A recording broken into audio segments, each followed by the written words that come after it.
Obstruction Justice. to justice. Obstruction to justice. Obstruction to justice. Justice now. Well, hello, and welcome to another broadcast of Obstruction to Justice. I'm Ann Moles, and I am just ecstatic. I am happy to be here, happy to have another opportunity to hang out a little bit and talk about some very important and relevant topics of the day. You know what we do here on Obstruction to Justice. We get a chance to talk about relevant topics of the day, including political topics.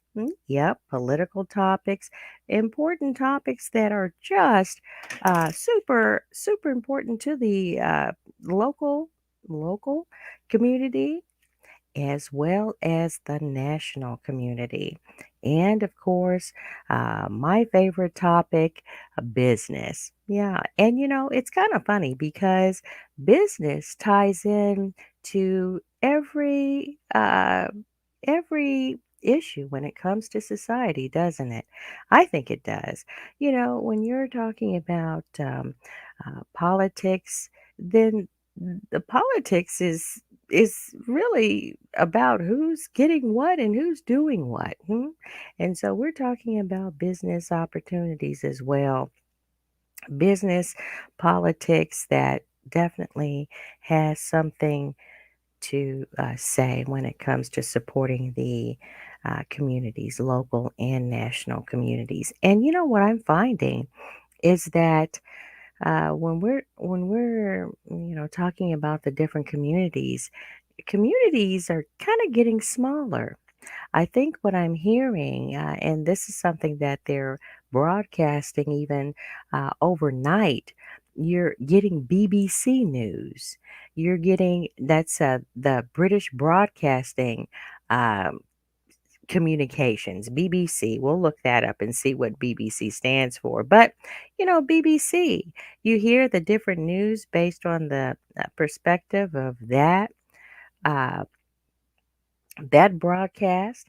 And, you hear one of the most important uh, teams or countries or news of relevance of what's going on. I like to kind of monitor what's going on in Africa too.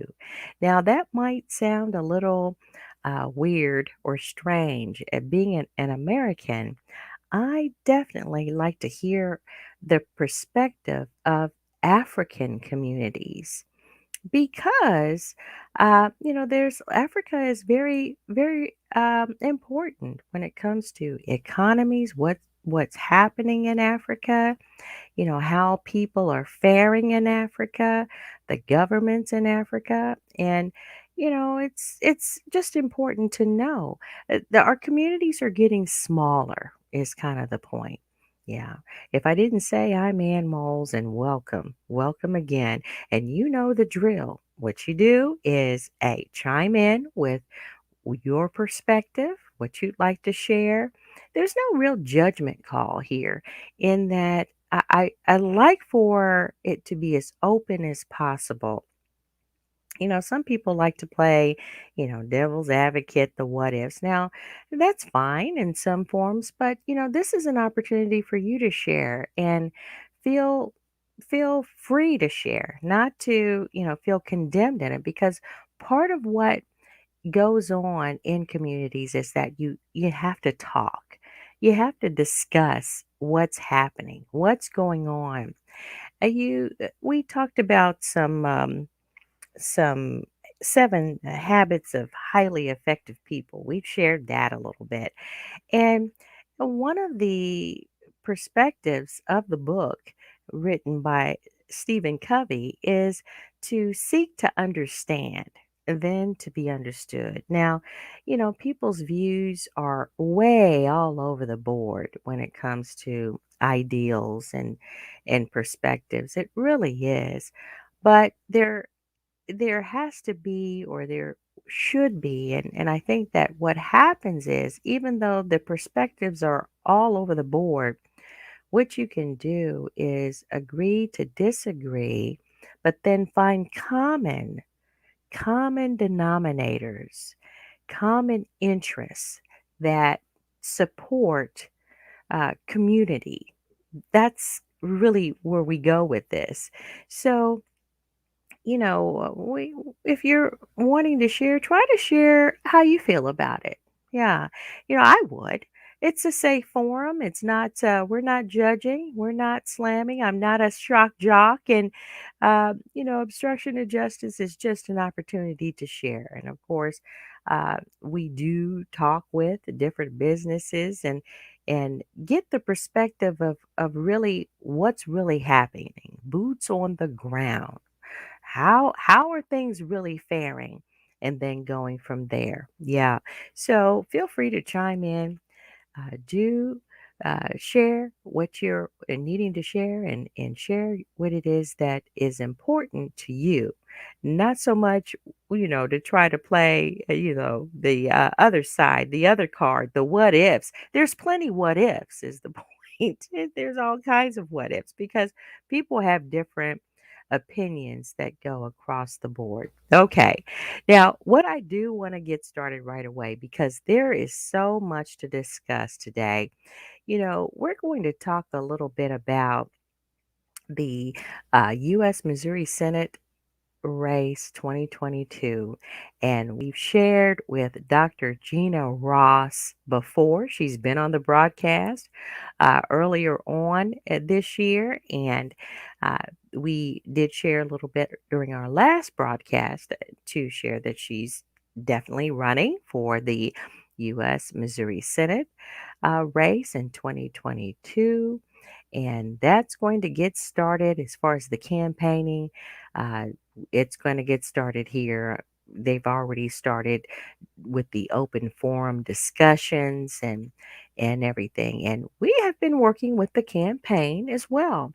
And that this is just a way to encourage people because one of the discouragements about voting is that it doesn't matter, or one of the discouragements of why people don't vote is because they don't think it matters, or the candidate choices uh, aren't great, but this candidate is a little different. This candidate is, she'll share with you, but it seems as though she does speak on the conservative issues, all the issues, progressive issues as well. But based on the conservative side, even though she's running as a Democratic candidate, and I think that what has happened is the mainstream media has brought to associate the Democrats with liberalism. The thought of just, you know, que sera, sera, and socialism, liberalism, all of that. Now, liberalism isn't a bad thing, but I believe that the extremity of liberalism is what the problem has been.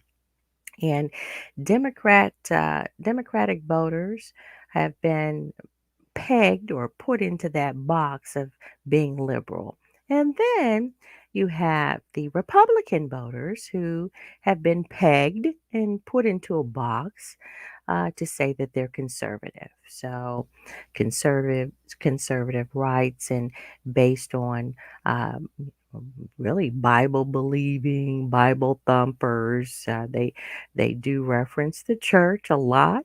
The thought about what does the church say, who's voting, but that can be dangerous as well because why do you have to be either or?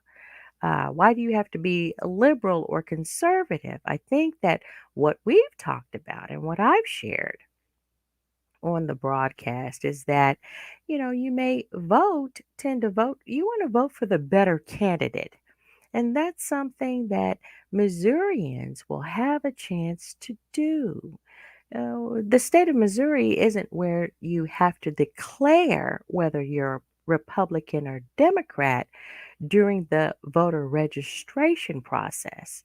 So you can wake up and or follow, you may have been a Republican, then you can vote Democrat if your Republican candidate isn't meeting up to par, or you can vote Democrat if your Republican candidate, or Republican if your Democrat candidate isn't up to par.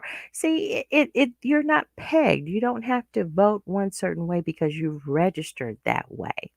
And that's one thing that I like about the state of Missouri's voter process is that you can choose. Okay. So we're going to talk about Dr. Gina Ross's, share a little bit more about her campaign. We're going to talk a little bit about Bill H.R. 1011. And that bill is really causing some, it's there in the forefront, but more of what's happening is that there are laws that are being put in place, and we'll share more about that. But the laws that are being in place, and victory laws over anti-abortion, right? So we're going to talk about Bill HR 1011 to get a better understanding of what this bill is, and really when we hear these arguments, what's the foundation? What are they really talking about? Get some definitions about it. And then we're going to talk about the origins of woke. Yeah, wokeism has really, they've really taken that word, and I'm talking about the mainstream media and people who are being shock jocks about it. And anyway, we'll get a chance to chat a little bit more about that. And so, if you have already thought about either of these subjects, and you want to chime in, feel free to do so. Feel free to do so. Okay. All right. And big shout out to Reza Singleton. Good evening. And there's another. Uh, yeah, it looks a little bit different, like it's Russian. Now, that is not an unusual thing because we broadcast, we live stream to a platform that has gamers on it. And these gamers don't always speak English. And that's kind of where we're going, right? It seems that our borders are getting bigger, and we just want to get a better understanding and share and let those who are on the outside kind of see how we think and how we hang out. So big shout out to you. Good evening, Risa Singleton. And Merry Christmas to everybody. Now, if I don't get a chance to say that, I am definitely going to share that. Merry Christmas. It is coming up. Now, this may not seem like a traditional broadcast, but I'm going somewhere with this. I think it's very, very timely to talk about these subjects during this time, right? Okay, so let me go ahead and share. I'm going to share the presentation that I have here. So, and for all the podcasters, big shout out to all of the podcasters out there who are on the different platforms. You know, I do try to talk through. That's why I talk a lot. I talk through what we're seeing because podcasters, you can't really see what's going on. But one of the advantages is that you can listen and hear what's going on and still, kind of do your thing, right? So, yeah, this first slide is just sharing. We're going to talk about Ross for Senate, for U.S. Missouri Senate, H.R. 1011, and the origins of woke. Okay, so now we've shared the website before, but this is something that Dr. Gina Ross says. She says, if you lost your refocus by redefining your purpose. Yeah. If you lost your refocus by redefining your purpose. And she has that on her website as well. I think that's the coolest saying, right? Because right now, what are we talking about? We're coming up on the election, another senatorial election, and another time to get a chance to refocus on what's important as Americans, right? And especially as Missouri Americans, because this here is going to really be another catapult because whoever wins this U.S. Missouri election in 2022 has the seat for 6 years. Yeah. So to it's really important to get a chance to put the candidate in to vote and choose your candidate, the candidate that's going to speak best for you, right? So, we as Americans, educated Americans, we get a great education, or we at least have access to education, let's just say, because there's an argument there that there's a lot of miseducation that goes on in our schools. And we're going to get a chance to talk about that too. Woke math. Oh my God, goodness. What is woke math? All right. Well, another little plug there. But here when you refocus, you here you're working every day, you're going to school as students, you're going to be the future as students, young people coming along, those who are adults, we work every day. Some of us have children. Some of us just have different lifestyles and working. So here, to refocus, we have a focus. What's important to us, whether we acknowledge it or not? What's important? So yeah, cool. Refocus. So get back on what's important to you, and then refocus by redefining your purpose. One of the disadvantages about allowing others to think and for you and give their super opinions, to where there isn't choice there, where they're not showing facts, they're just shooting from the hip and saying something that's popular, or they're being the shock jock. One of the disadvantages is that you don't really focus on trying to define your purpose. What is it that you're wanting to contribute to society? What are you good at? What is it that you want to do? And of course, being a trainer, corporate trainer, an educator, uh, we think through that, and that we offer classes, career management, and that's one of the questions that you really need to look deep into. What are you wanting to do, right?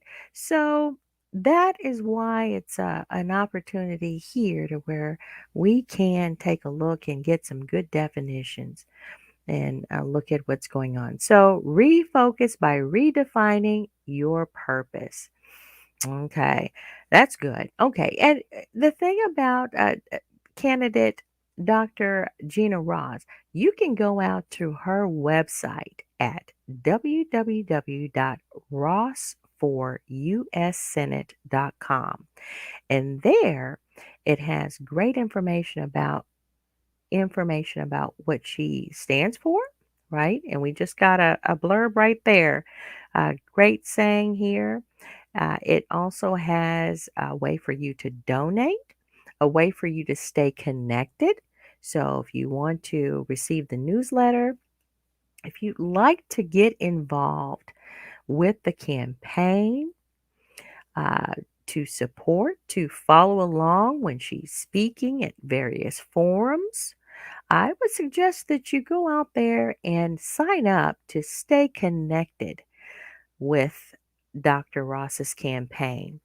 And the closer we get as Missourians to voting in that primary, I believe that if you listen to what she has to say and her viewpoints on the important issues that is coming along these next 6 years, you want someone there that's going to have a voice for all people. And that's someone that something that she supports and says she's a voice for all people. And that's important. She is running on the Democratic ticket.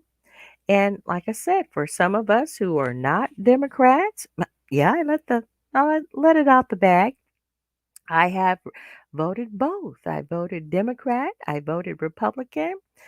Just depends on who the candidate is. And that's a great right and opportunity here in the state of Missouri. So the closer we get to vote and during the primary, if you follow her and work to get an understanding of what it is that she stands for and share your concerns. That's another thing that you can do. Share your concerns.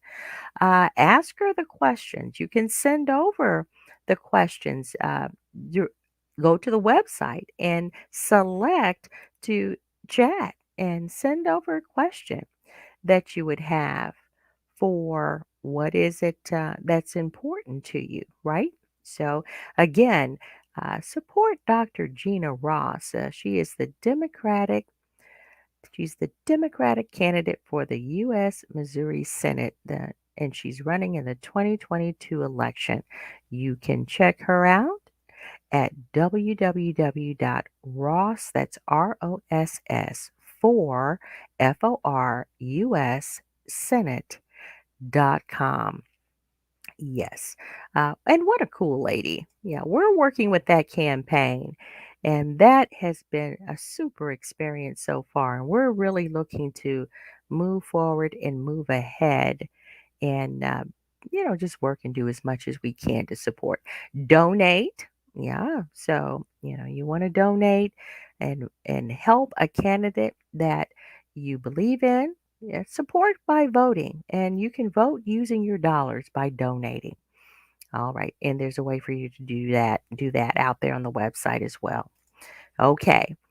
Now, HR 1011. HR 1011. We said we were going to talk about that. And HR 1011 is, I'm just going to chat here a little bit. It is the Life at Conception Act. That's what it is. It's the Life at Conception Act, and it's a bill that was introduced in February earlier this year. Okay, I'm going to stop sharing this and I want to go out to that site. Okay, so we'll go out to that site and let me share this screen. Yeah, the bill was given. It was introduced. All right, I think we can see it now. Sure. Okay, it was introduced in February 11th, 2021, and it was introduced in the House and referred to the subcommittee of the Constitution, Civil Rights, and Civil Liberties. That was the last action that was done with this bill, and that was done in April of 2021. Okay, so what this does, this bill is to implement equal protection under the 14th article of amendment to the Constitution for the right to life of each born and preborn human person. That's what this does. This bill will implement equal protection under the 14th article of amendment to the Constitution for the right to life of each born and preborn human person. And it's in the House. It is a bill. It's also referred to or cited at Life at Conception Act, Right to Life, and to implement equal protection for the right to life of each born and preborn human person and pursuant to the duty and authority of the Congress, including Congress power under Article 1, Section 8, and to make necessary and proper laws, and Congress power under Section 5 of the 14th Article of Amendment to the Constitution of the United States. The Congress hereby declares the right to life guaranteed by the Constitution is vested in each human being. However, nothing in this act shall be construed to authorize the persecution of any woman for the death of her unborn child. So that makes it clear. And you can go out and look at this bill. It's at the congress.gov site, and it's bill, and it's in the 117th Congress, House Bill uh, 1011. Okay. And it gives more, right? Human persons. The term human person and human being include each and every member of the species Homo sapiens at all stages of life, including the moment of fertilization, cloning, or other moment at which an individual member of the human species comes into being. Okay, so that is the definition that this bill is giving human being, human person. It refers to, it includes every member of the species Homo sapiens at all stages of life, including the moment of fertilization. And that has been kind of the argument for a lot of people. People want to get an understanding. They want to talk about the term. Well, at what point does life begin? And I was speaking to a young person today, as a matter of fact, and their opinion was that, and asked the question, are a glob of cells, is that being a human being? Well, according to the bill, they're wanting to include that. Okay. Now, here's my take on it. This is my opinion. If you have a glob of tissue, and this is what they were saying, or you just have a glob, that's a moment of conception, and these cells are building. Is that being being human? Now, my guess and ask what I asked the question, well, what cells, if you take a test, a DNA sample of what those cells are, and it comes back as human cells, then that's human. You're not going to take a test of human cells and get, dog cells from it, or any other animal cells. It's going to be human being cells at that moment of conception, the cluster that we all start out as. Okay. So, do I support this bill? I certainly do.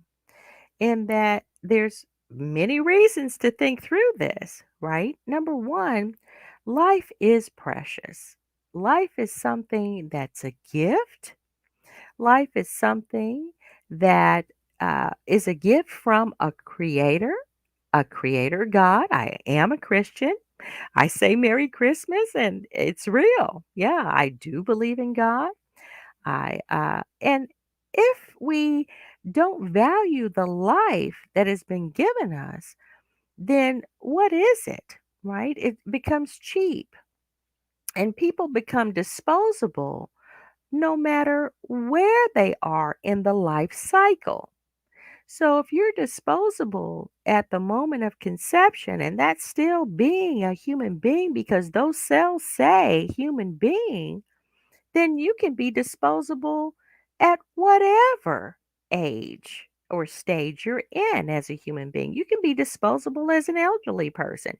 You can be disposable and not important as a person, maybe able bodied, but of a color or ethnicity that is not popular, right? So it's important because even within the United States Constitution, the 13th and 14th Amendment are very important, right?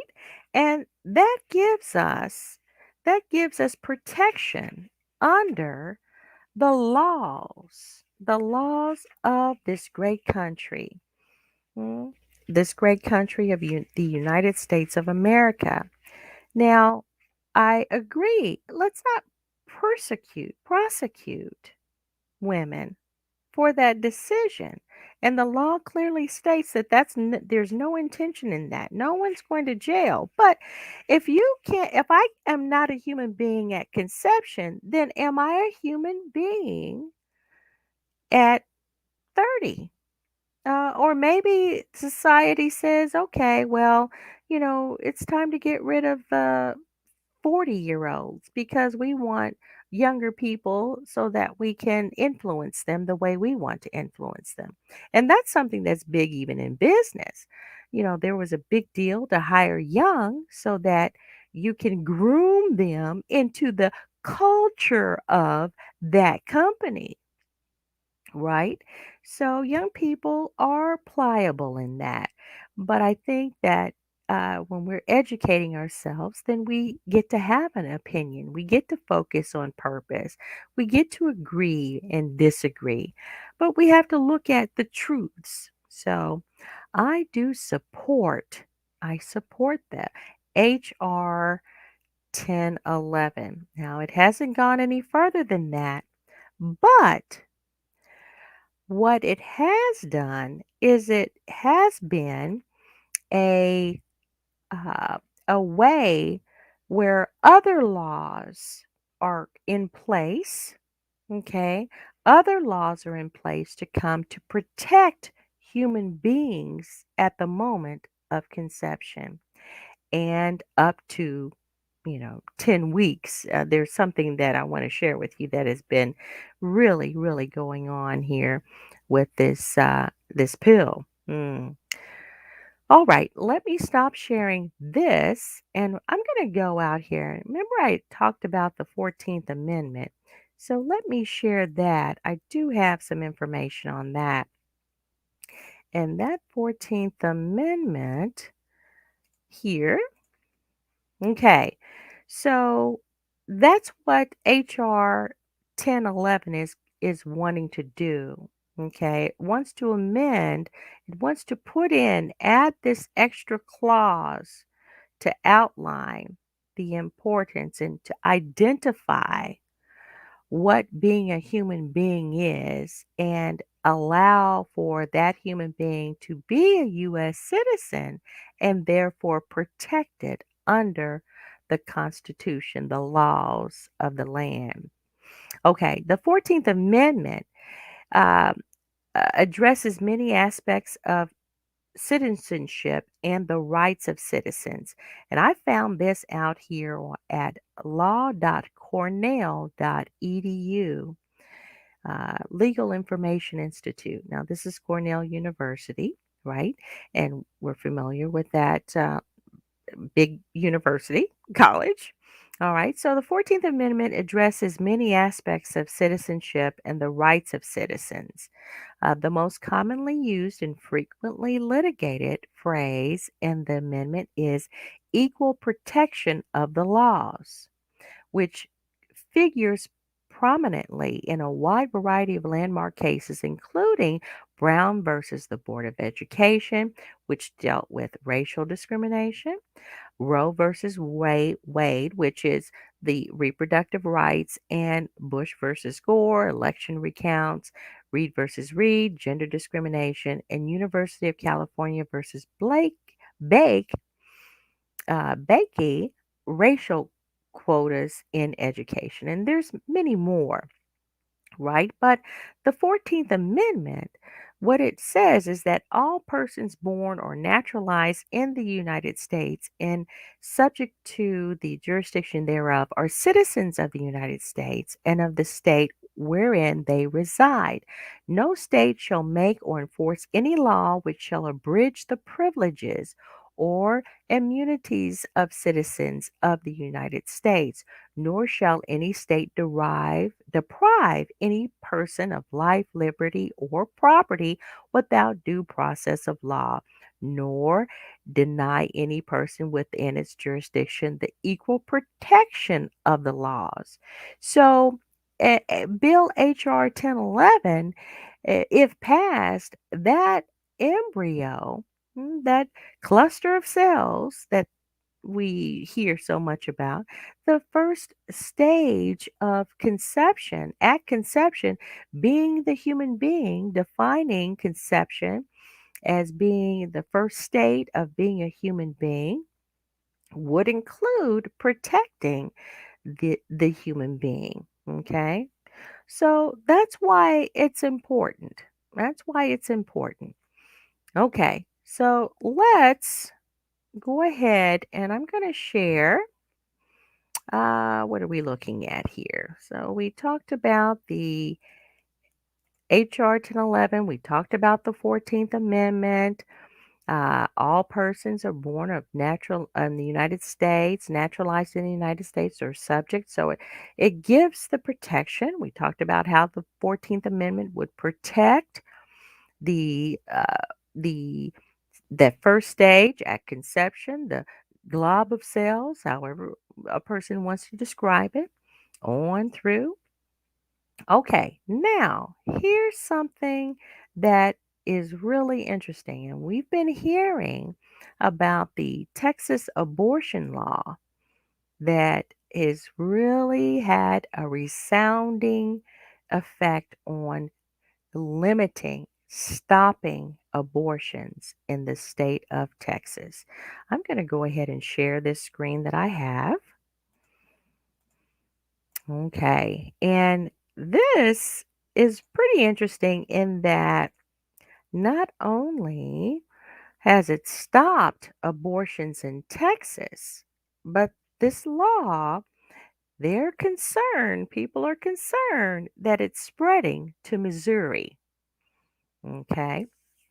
Now, the Texas abortion law, known as SB 8, that's Sam Boy 8, the highly restrictive law, says has spawned a copycat bill for consideration in Missouri. And of course, what it does, the Supreme Court's ruling on Texas law, abortion rights supporters see no clear path to victory. So abortion rights supporters are upset, I mean, because they want to allow for legal surgical abortions to be performed if that's what the woman wants. Okay. And at any stage, and really, because you're hearing that, don't we hear that?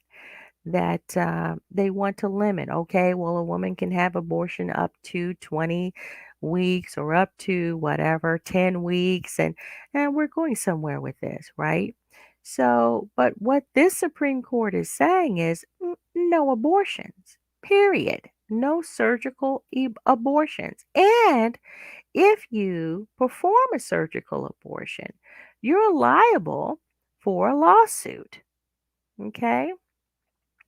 So this can be found out here. This article, there's an article at the www.texastribune, texastribune.org. Okay, and it talks about this abortion, Texas abortion law legal fight is where it's logged. Okay. Texas abortion law spreading to Missouri. Now, NPR, the National Public Radio, which I enjoy listening to, big shout out to National Public Radio, has a had a broadcast actually yesterday. So this was something that was super cool in that it talked a little bit. Now I'm going to play this, a little bit of this, um, and I want to be able to play this so that we can kind of hear what the hoopla is all about. These are supporters of the abortion rights, and they're pretty upset. And they had a forum where they actually had a chance to talk on this radio broadcast. So let me go ahead and share that, and we'll listen in a little bit. And like I had mentioned, it is important to it's Up to Date. That's the name of the broadcast. Is called Up to Date, and the um, the actual audio, the podcast for this is on the npr.org podcast site. Okay, so I'm gonna stop sharing and redo this. I want to make sure that I'm catching that audio part. That's kind of tricky a little bit. So, yeah, we got that. And you can listen to it out here in its entirety. I'm just going to play a little bit of it because I want to kind of let you know these are resources. This is information that's out on the internet, and I'm sharing with you a little bit of research that we've done to help us to better understand what these big topics are really talking about. All right.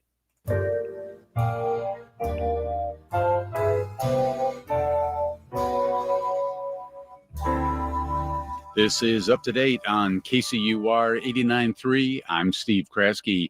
The U.S. Supreme Court's decision on a restrictive Texas abortion law has far-reaching implications. The legislation essentially puts private citizens in charge of enforcing the law. Now, everyday folks can simply sue anybody who performs an abortion or aids and abets a procedure.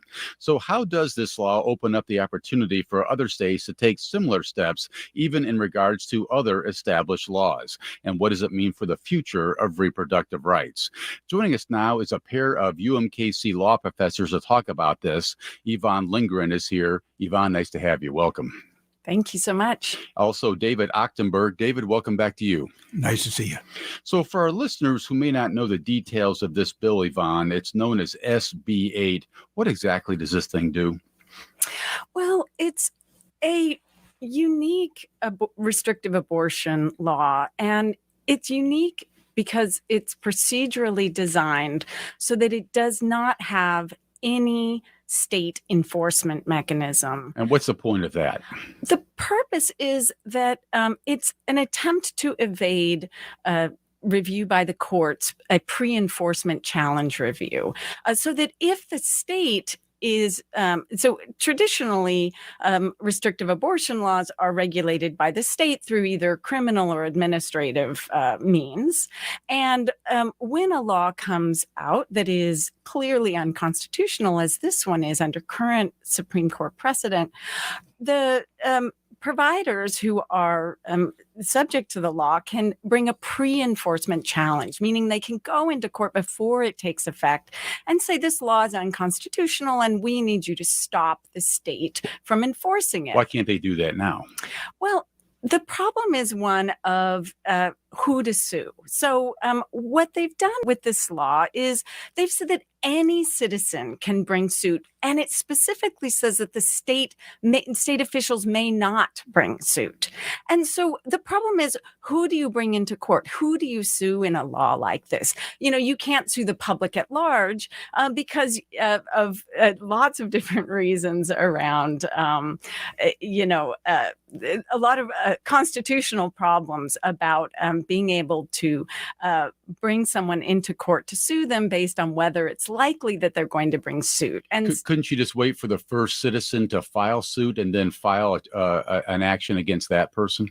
Well, there's reasons why it's difficult to take that route. I mean, one problem is that there's sort of what's been called a whack-a-mole problem, so you are now requiring that providers or anyone who aids and abets someone to seek an abortion can go into court or can be brought into court and sued.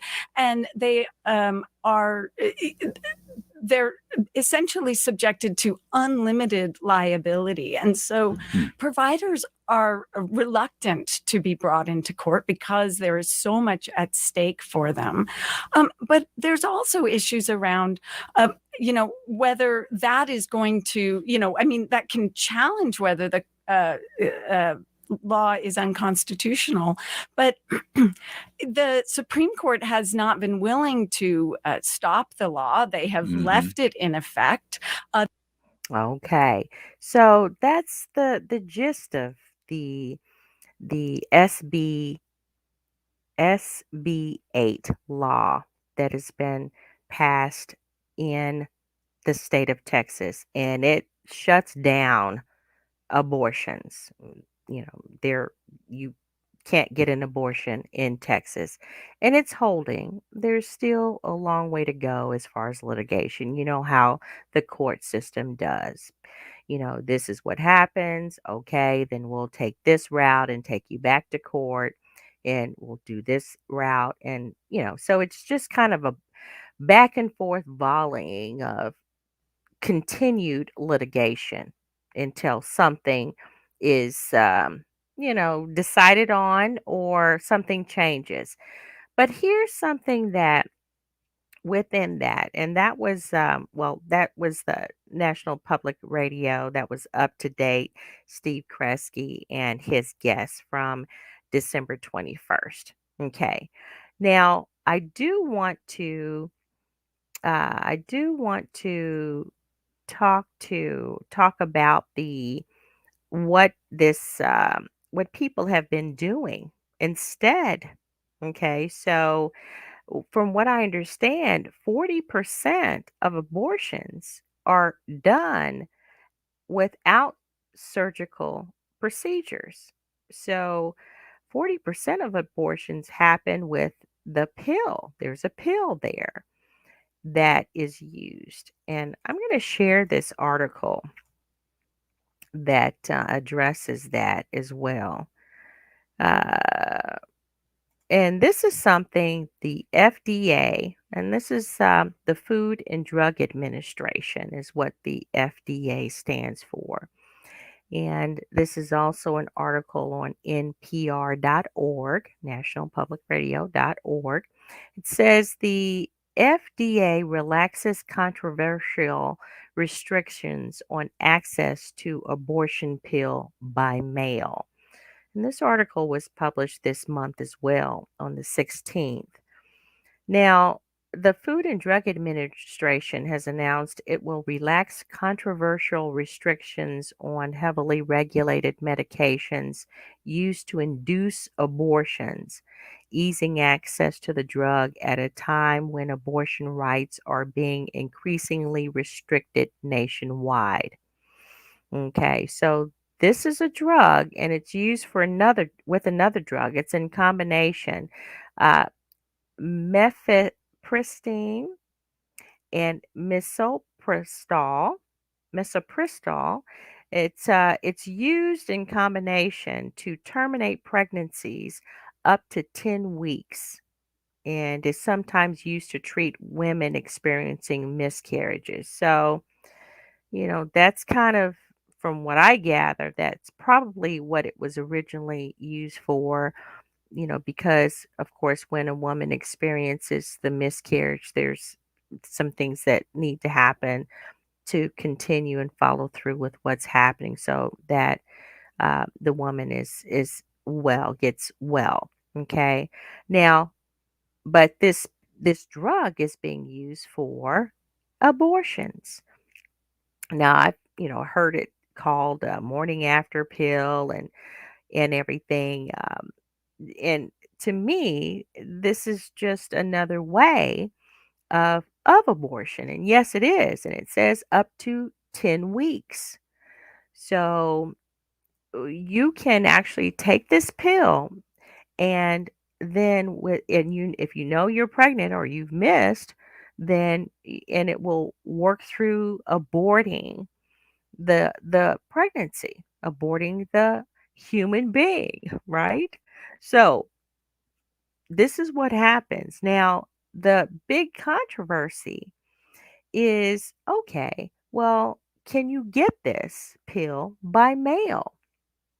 Okay. And you used to have to go in person to get the pill. Well, now because of COVID and the lockdowns and everything, then the pill, the Biden administration stepped in this April to once again allow patients to receive the abortion pills by mail. Okay, so here the abortion still continues and without the litigation and being sued and all of that. So here's a kind of a loophole. And it is a loophole. And from what I understand, 40% of women use this option to terminate pregnancies. Okay. Now, what I do want to say is that no laws are put in place to protect and to really protect and help, right? So what is it about the law, the abortion laws that would allow for a person, a woman, to terminate a pregnancy? uh, this is, to me, it's more financial than anything. It's more about money than anything. Most women, when they find that they're pregnant, if they're in a situation where they can afford the child and they're in maybe a healthy marriage, and they treasure the child, right? They treasure the idea of having a child. And once she conceives, she's excited. Okay.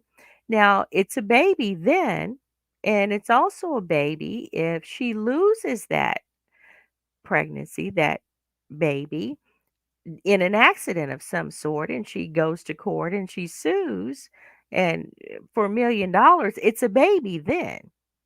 But for some reason, it's a double standard because if the woman, if it's not a baby, if you don't want it, right?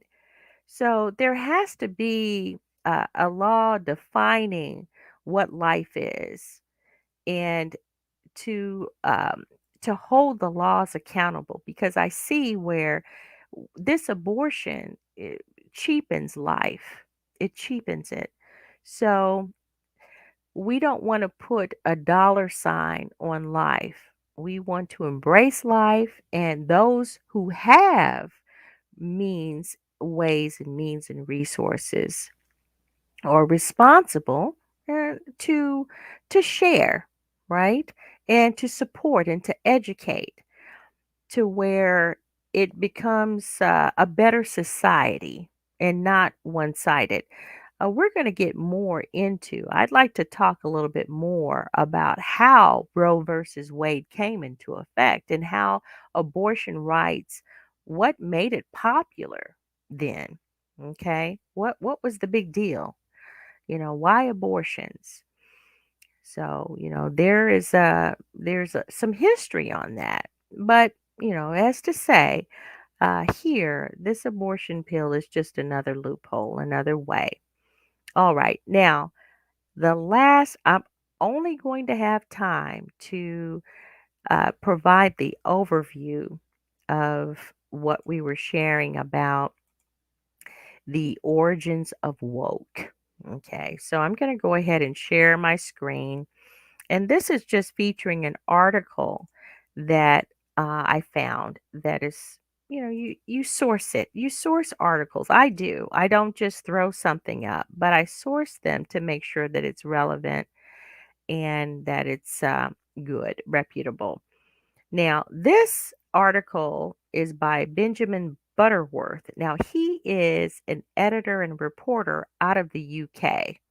So what I like to do, we have our own ideas. We're in house. We're the United States, and there's so much going on with us as far as the differences and the separation, segregation, the racism and sexism and classism. There's so much going on to where I like to get the perspective of how the rest of the world is seeing this. Of course, they have their issues too. Countries in the rest of the world have their issues too, but was an interesting article, and this was written this summer. And he writes out of iNews, mm, iNews, and it's on the website uh, inews.co.uk news. And it's called What Does Woke Mean? Origins of Term and How the Meaning Has Changed. So, woke, what he explains here, was officially added in the dictionary in 2017, and it means to be awake to sensitive social issues such as racism. Okay, the term woke is at the center of many of the fiercest political and cultural debates at the moment. Some people say being woke is a sign of awareness to social issues. Others whip out the term as an insult. And I want to take that piece right there before I move on to share a little bit more of what the origins of woke came into being. But the term, the insult, right? Social issues.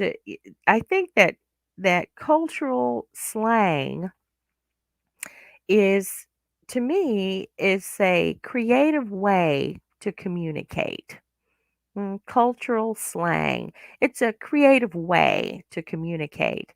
I think that we can go back to the times of the enslavement of Africans here in America, and how the slang and the songs and the codes and the words that were said and sung communicated to the culture, to the other Africans, the different things that were going on at the time. So if someone was going to run, then maybe they would sing the song Sweet and Low, Swing Low, Sweet Chariot, different terms and cultural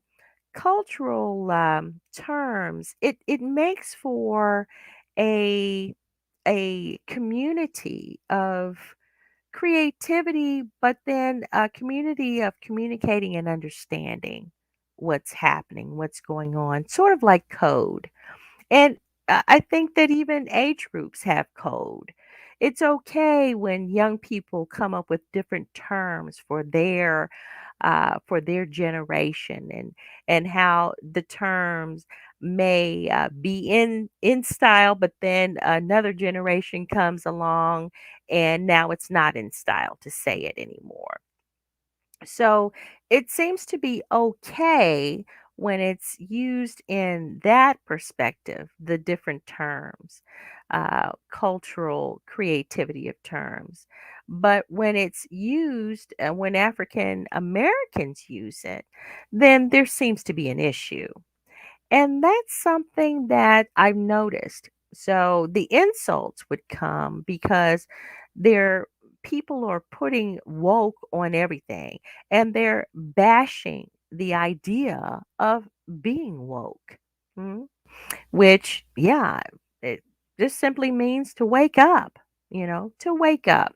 So let's let me go. I do want to share, and this is an image of Benjamin Butterworth, and a little part of what he's started discussing. Let me go to the actual. There's another site, I believe, where, well, I must have, yeah. Let me go here. I want to go here. There's another little, the origins of woke. Now, woke, it in the we talked about it being in the dictionary in 2017, and it means to awake to sensitive social issues such as racism. Okay, so that's what it means to be woke. So to be awakened to social issues, and this is out of the Oxford English Dictionary. Okay, that's not a bad thing. What's wrong with that? So now those who are against people having the same rights and to be able to speak up because of the injustice that they are experiencing, uh, people who are against that, they try to make a joke of it. They try to make a joke of the word. And that's what kind of gets on my nerves there. Now, what he's sharing in the article is that once upon a time, it simply meant the past participle of wake. While that has rapidly changed in recent years, the modern definition of the word isn't that new in the United States. So it's not a new thing. It says in 1962, the New York Times published an article of phrases and words you might hear today in Harlem. So again, that was 1962. What words or phrases would you hear in Harlem? All right, a neighborhood in the northern section of the New York City where many African Americans live. That's where Harlem is. A neighborhood in New York City. The African American novelist William Melvin Kelly wrote the earliest known use of the word under its new definition in an article titled "If You're Woke, You Dig It." Okay. 10 years later, in 1972, a character in the Barry Beckham play Garvey Lives says he'll stay woke via the work of Pan Africanist Marcus Garvey with the line, I've been sleeping all my life, and now that Mr. Garvey done woke me up, I'm going to stay woke and I'm going to help him wake up other black folk. Okay, so that's in 1972. Now, we can even go back a little bit more on this one because they've even mentioned woke in songs in 1930s. There was a phrase was uttered in a recording by Leadbelly, who is a blues singer in the 1930s. Now, Marcus Garvey and them hmm, came about a little before then, before then in the 30s, and of course, still in the 30s, it was happening. That the movement, the Marcus Garvey movement, was popular, where this was a back to Africa movement. But mainly, Marcus Garvey was really trying to wake up the nation of Africans that are were in America and to bring them together to unify African Americans so that they can be socially, economically responsible and sustaining and not be victims, to move forward and fight against laws that oppressed Africans that were in America. Okay, so he had a very huge influence, and this was during a play. Now, the thing about ebonics, which is a way to speak, and it's in African Americans, it's like Creole. It's like even people in the UK. There's the proper Queen's English, and then there's probably another language that it's more laxed in pronunciation. It's more colorful and creative. Well, that's cool because that shows the differences of and the communities and the culture of and the support and how to communicate within the culture. It's cool. So why would you try to make a joke about a word and term that wasn't for you anyway? All those who are against speaking up and being a part of the woke movement, that's not for you to even understand.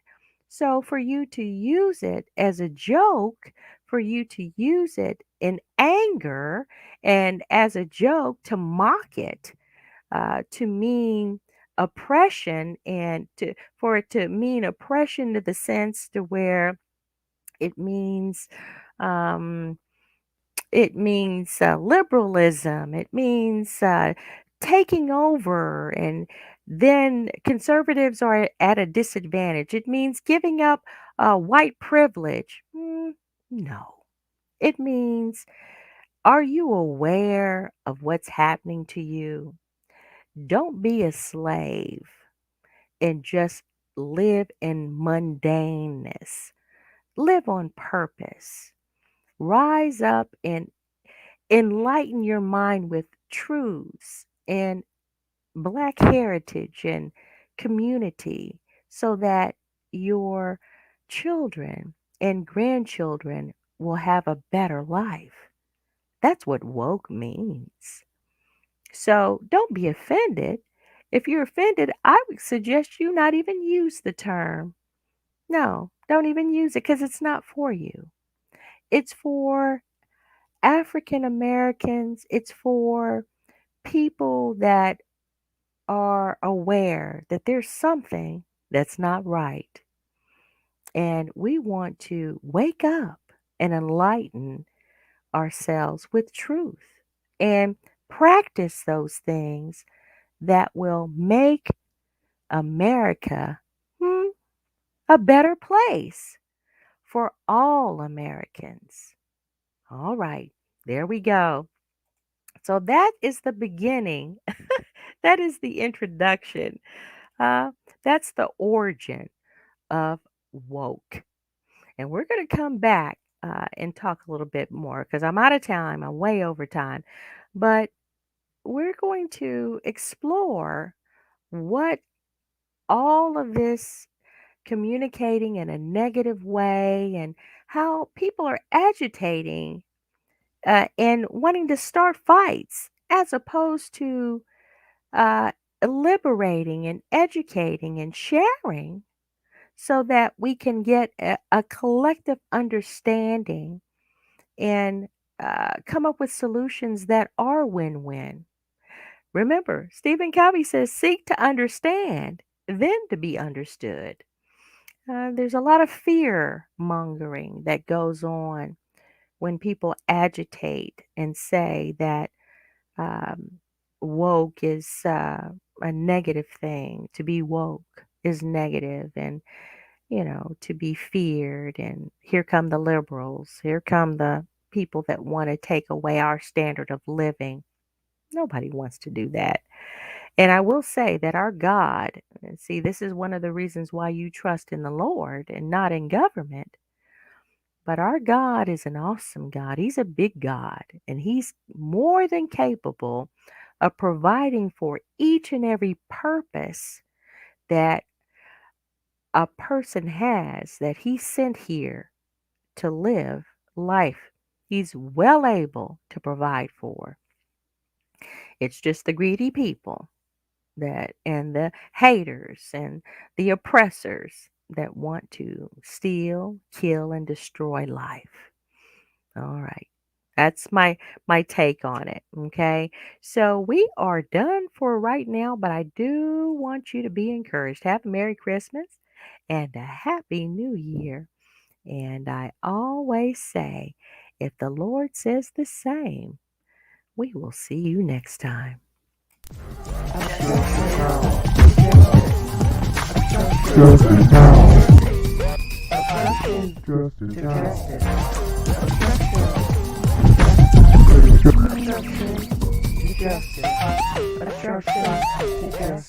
Justice now.